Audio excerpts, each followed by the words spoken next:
ಆಸ್ತಿ ಏನಾದರೂ ಬಿ ಖಾತಾದಲ್ಲಿತ್ತು ಅಂತಂದರೆ 108 ರಗಳೆಗಳು. ನಿಮಗೆ ಸರಿಯಾದಂಥ ಡಾಕ್ಯುಮೆಂಟ್ ಸಿಗಲ್ಲ, ನೀವು ತಗೊಂಡೋಗಿ ಕೊಟ್ಟರು ಕೂಡ ನಿಮಗೆ ಯಾರೂ ಲೋನ್ ಕೊಡಲ್ಲ, ನಿಮಗೆ ಮನೆ ಕಟ್ಟೋದು ಕಷ್ಟ, 1-2 ರಗಳೆಗಳು. ಬೆಂಗಳೂರು ಜನರಿಗೆ ಸರ್ಕಾರ ದೀಪಾವಳಿ ಗಿಫ್ಟ್ ಕೊಟ್ಟಿದೆ. ಬಿ ಖಾತಾ ಎ ಖಾತಾ ಆಗುತ್ತೆ, ಅದನ್ನು ನೀವು ಪರಿವರ್ತನೆ ಮಾಡ್ಕೋಬೋದು. ನೋಡಿ, ಇದು ಸಂಗತಿ. 100 ದಿನಗಳ ಅವಕಾಶ, ಅದನ್ನು ಬಳಸ್ಕೊಳ್ಳಿ. ಬಿ ಖಾತಾದಿಂದ ಎ ಖಾತಾಕ್ಕೆ ಬನ್ನಿ. ನಮ್ಮ ಸರ್ಕಾರದ 6ನೇ ಗ್ಯಾರಂಟಿ ಅಂತಂದರೆ ಇದು ಖಾತೆ ಬದಲಾವಣೆ ಅಂತಾರೆ ಡಿ ಕೆ ಶಿವಕುಮಾರ್. ಯಾವುದಾದ್ರು ರೆವಿನ್ಯೂ ಇರ್ಬೋದು, ಕನ್ವರ್ಷನ್ ಇರ್ಬೋದು, ಪ್ಲಾನ್ ಇಲ್ಲದೆ ಈ ಬಿ ಖಾತಾ ಅಂತ ಏನು ಕೊಟ್ಟಿತ್ತು ಅದಕ್ಕೆ ಮುಂದಕ್ಕೆ ಎಲ್ಲ ದಾಖಲೆಗಳನ್ನ ಎ ಖಾತಾ ಆಗಿ ಪರಿವರ್ತನೆ ಮಾಡಲಿಕ್ಕೆ ಒಂದು ಹೊಸ ಅವಕಾಶವನ್ನ 100 ದಿನದಲ್ಲಿ ಮಾಡಿಕೊಳ್ಳಲಿಕ್ಕೆ ಈ ಅವಕಾಶವನ್ನ ನಾವು ಕೊಡ್ತಾ ಇದ್ದೇವೆ. ಇವತ್ತಿಂದ 100 ದಿನದೊಳಗೆ ಅಂದ್ರೆ 1ನೇ ತಾರೀಕಿಂದ ಇದು ಅಂದ್ರೆ ನಮ್ಮ ಕನ್ನಡ ರಾಜ್ಯೋತ್ಸವ 1ನೇ ತಾರೀಕಿಂದ ಇದು ಪ್ರಾರಂಭ ಆಗ್ತದೆ. ಇದಕ್ಕೆ 500 ರೂಪಾಯಿ ಕಟ್ಕೊಂಡು ಎಲ್ಲರೂ ಕೂಡ ಆನ್ಲೈನ್ ಅಲ್ಲಿ ರಿಜಿಸ್ಟರ್ ಮಾಡ್ಕೊಳ್ಳಿಕ್ಕೆ ಅವಕಾಶ ಕೊಡ್ತಾ ಇದ್ದೀವಿ. ಒಂದೊಂದು ಕಾರ್ಪೊರೇಷನ್ಗೆ 2 ಜಾಗಗಳಲ್ಲಿ ಇದಕ್ಕೆ ಒಂದು ನಮ್ಮ ಕಚೇರಿಗಳನ್ನೇ ಓಪನ್ ಮಾಡಿ ಸಾರ್ವಜನಿಕರಿಗೆ ಯಾರಿಗೆ ಇದು ಆನ್ಲೈನ್ ಅಲ್ಲಿ ಹಾಕೊಳ್ಳಿಕ್ಕೆ ಗೊತ್ತಿಲ್ಲ ಒಂದು ಹೆಲ್ಪ್ ಡೆಸ್ಕ್ ನ ವ್ಯವಸ್ಥೆ ಮಾಡ್ತೀವಿ. ಮತ್ತು ನಮ್ಮ ಏನು ರೆಗ್ಯುಲರ್ ಆಗಿ ನಮ್ಮ ಕಾರ್ಪೊರೇಷನ್ ವತಿಯಿಂದ ಏನು ಕೆಲವು ಕಚೇರಿಗಳನ್ನ ಅದಕ್ಕೆ ಏನು ಕರಿತೀವಿ ಬೆಂಗಳೂರು 1 ಅಲ್ಲೂ ಕೂಡ ಅವರಿಗೆ ಮಾಹಿತಿಯನ್ನ ರಿಜಿಸ್ಟರ್ ಮಾಡ್ಕೊಳ್ಳಿಕ್ಕೆ ಅಲ್ಲೂ ಕೂಡ ಅವಕಾಶವನ್ನು ಮಾಡಿಕೊಡ್ತೀವಿ.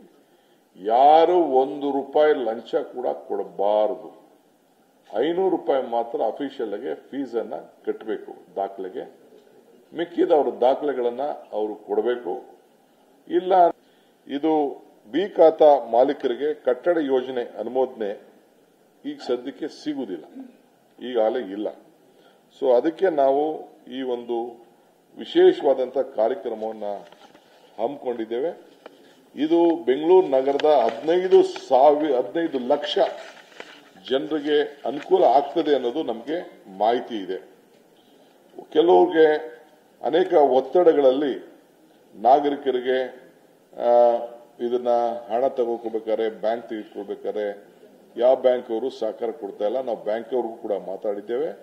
ಅವರು ಕೂಡ ಅಫಿಷಿಯಲ್ ದಾಖಲೆ ಕರೆಕ್ಟ್ ಆಗಿದ್ರೆ ಮಾತ್ರ ನಾವು ನಾಗರಿಕರಿಗೆ ನಾವು ಸಹಾಯ ಮಾಡ್ತೀವಿ, ಇಲ್ಲ ಮಾಡೋದಿಲ್ಲ ಅನ್ನೋದು ಕೂಡ ಅವರು ಹೇಳಿದ್ದಾರೆ. ಎಲ್ಲ ನಮ್ಮ ಹತ್ರ ಸಿದ್ಧತೆ ಮಾಡಿಕೊಂಡೆ ಒಳ್ಳೆ ಮುಹೂರ್ತ ನೋಡಿ ಈಗ 12 ಗಂಟೆ ಮೇಲೇನೆ ಇಲ್ಲಿ ಕೂತ್ಕೊಂಡು ಕರೆಕ್ಟ್ ಆಗಿ ಜನರಿಗೆ ಅನುಕೂಲ ಆಗ್ಲಿ ಅಂತೇಳಿ 15ನೇ ತಾರೀಕೆ ಆಗ್ಬೇಕು ಅಂತೇಳಿ ದೀಪಾವಳಿಗೆ ಗಿಫ್ಟ್ ಕೊಟ್ಟಂಗೂ ಆಗ್ಬೇಕು. ಗ್ರೇಟರ್ ಬೆಂಗಳೂರು ಅಥಾರಿಟಿ ಜಾರಿಗೆ ಬರಬೇಕು. ಇದೆಲ್ಲ ಪಾಪ ನಮ್ಮ ಆಫೀಸರ್ಸು ಇದು ಸುಮ್ಮನೆ ಮಾಡಿಲ್ಲ. 1 ವರ್ಷದಿಂದ ಬೆಳಗ್ಗೆ ಸಾಯಂಕಾಲ ನಿದ್ರೆ ಕೆಡಿಸ್ಕೊಂಡು ಯಾವ ರೀತಿ ನಾಗರಿಕರಿಗೆ ಸಹಾಯ ಮಾಡಬಹುದು, ಯಾವ ರೀತಿ ಟ್ಯಾಕ್ಸ್ ಅನ್ನ ಎಲ್ಲರೂ ಕೂಡ, ಯಾಕೆಂದ್ರೆ ಎಲ್ಲ ನಾಗರಿಕ ಸೌಲಭ್ಯ ಒದಗಿಸ್ಕೊಡ್ತಾ ಇದೀವಿ.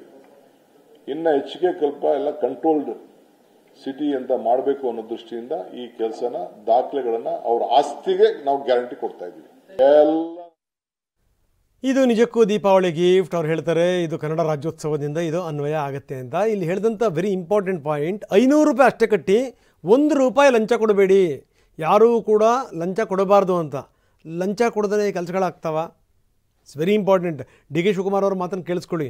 ಯಾರೂ ಕೂಡ ದುಡ್ಡು ಕೊಡಬೇಡಿ. ಅದು ಎಷ್ಟರ ಮಟ್ಟಿಗೆ ಅಧಿಕಾರಿಗಳು ಕೆಲಸ ಮಾಡಿಕೊಡ್ತಾರೆ ನೋಡೋಣ. ಯಾಕಂದರೆ ತುಂಬ ಒಳ್ಳೆಯ ಇದ್ದಿದ್ದು ಬಿ ಖಾತಾದಿಂದ ಎ ಖಾತಾ ನಿಜಕ್ಕೂ ಒಂದು ಗಿಫ್ಟ್.